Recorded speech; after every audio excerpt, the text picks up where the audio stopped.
In today's video, I'm going to show you the proper way how to utilize treats or food in your dog's training. Now, most people, when they train their dog using food or treats, but they make a terrible mistake and they do it very wrong in a way that makes training more difficult in the long term. In today's video, I'm going to show you the fast and easy way to train your dog in order to teach the dog how to do the behaviors, how you want to do it with enthusiasm, and without having to do a bunch of stuff that doesn't really get you real results with the dog. Frenchie, so right here, Frenchie, we've had him for several weeks now.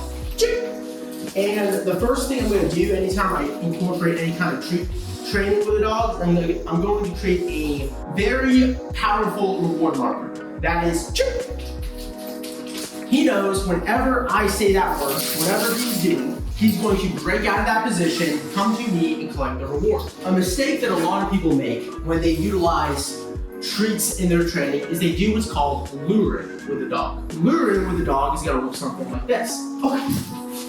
Where they take the treat and they have the dog follow it around, and they'll try to get the dog to do a position such as sit or down using that food lure. This is what about 90% of dog trainers in the training industry will use some form of luring, where they teach the dog to go after the food and chase after it and try to get him to go on a heel here and try to get him to go into that obedience position. Once the dog's in the obedience position, they pay the dog, they reward the dog, right? Frenchie, place.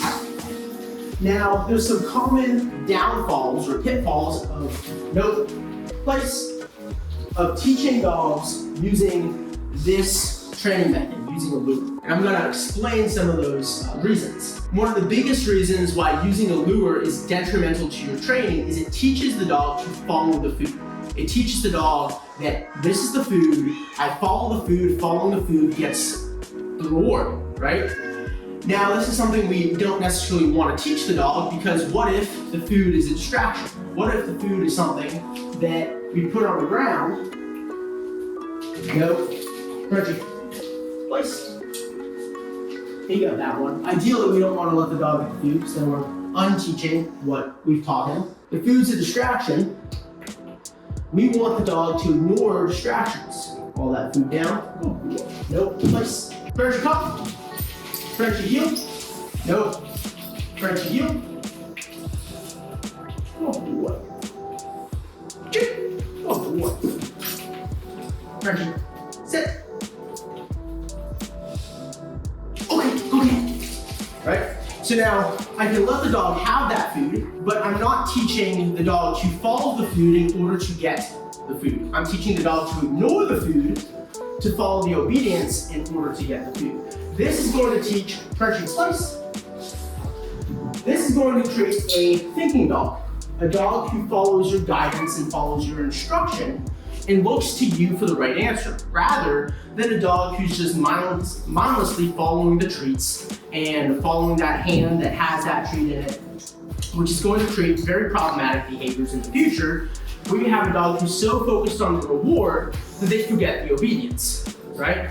We want to create dogs that follow the obedience in order to unlock the reward, not follow the reward in order to have this fake illusion of creating the obedience, which is what most dog trainers in the industry are going to do today, is they're going to have the dog follow the rewards around, and they get the illusion that the dog is doing some kind of obedience when all you did was get a dog to follow a treat. What we want is a thinking dog, a dog who actually knows what they're supposed to do.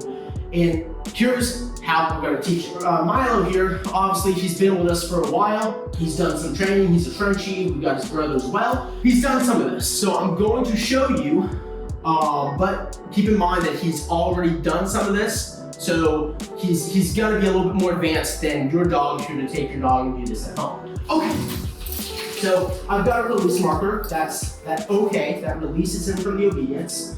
Once I release him, then if I want, I can either put him into more obedience, or I can use the treat and give that reward marker. Which I like to start off the session, if your dog doesn't already have a reward marker, start building that reward marker.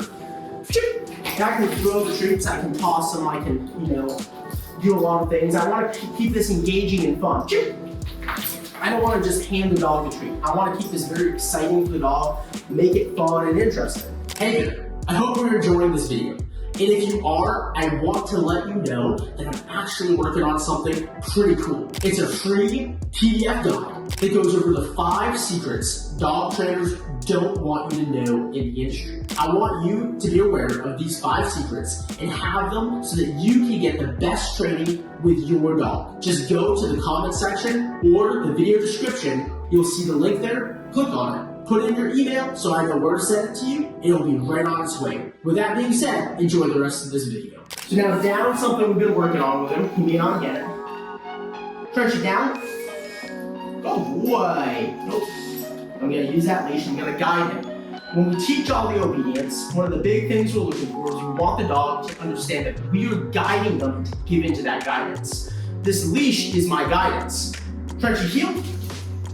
I'm gonna guide him into that heel. Good boy.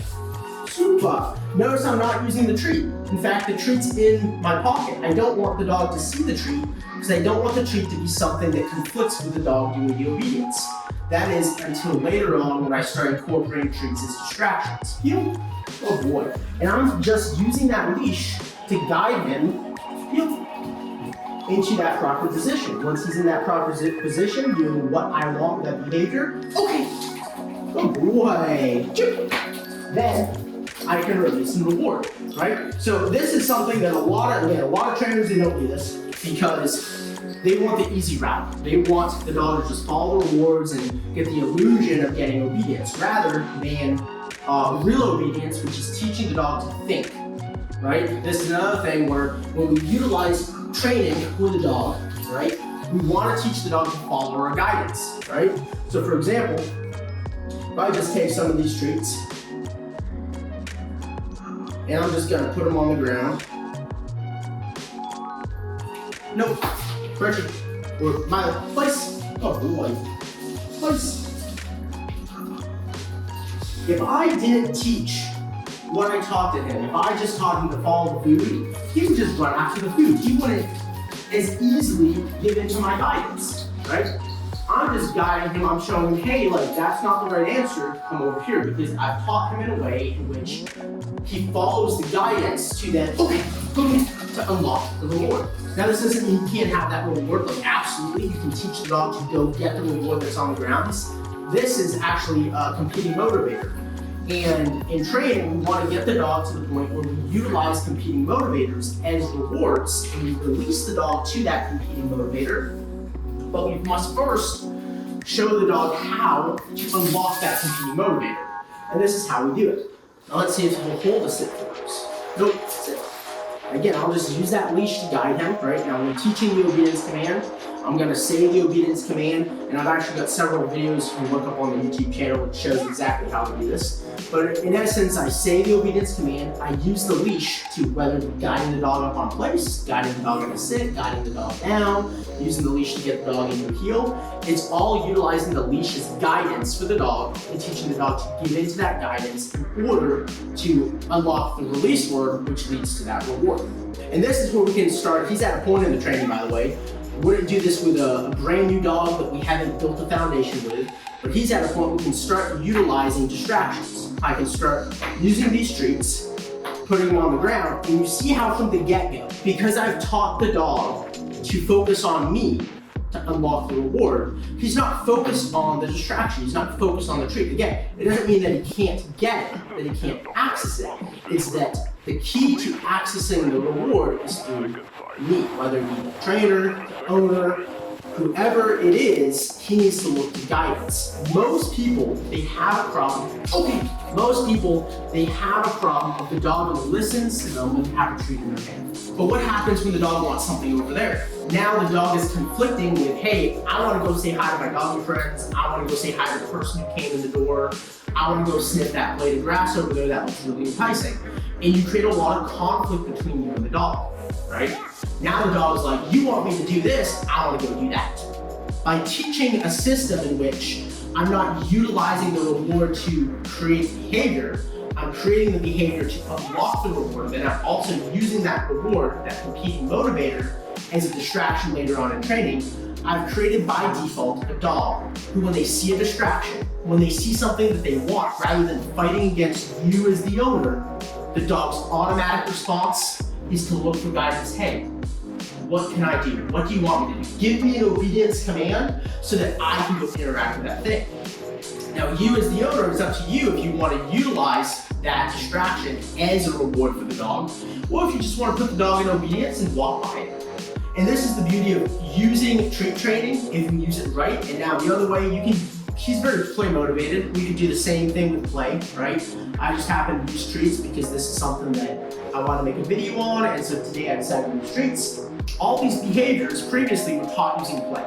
I did the same exact thing, have a toy in my pocket, does the obedience, Milo place, oh boy. And all the same things have been taught just using play, same concept. That toy's away, I utilize that leash and collar, that guidance, whether it be a body cue, whether it be gesturing, right? These are all things, the dog's a very intelligent creature, they can pick up on these things. Now, again, I've taught this dog through play, or through this concept of I need to listen to the owner or the handler, whoever has my leash, the person who's trained me, in order to unlock the thing I want. And it's establishing trust, because he sees this, he wants this. That is self-control. Hopefully this video is very helpful to you. If you have any questions, please leave a comment down below. Please like, subscribe, all that fun jazz, and I'll see y'all next time. Hopefully this video was educational for you, you benefited from it, and you can start to apply some of this training with your dog and actually teach your dog real obedience and not get the illusion of obedience that you see oftentimes. Again, what do you want? Do you want real obedience, or do you want fake obedience with your dog?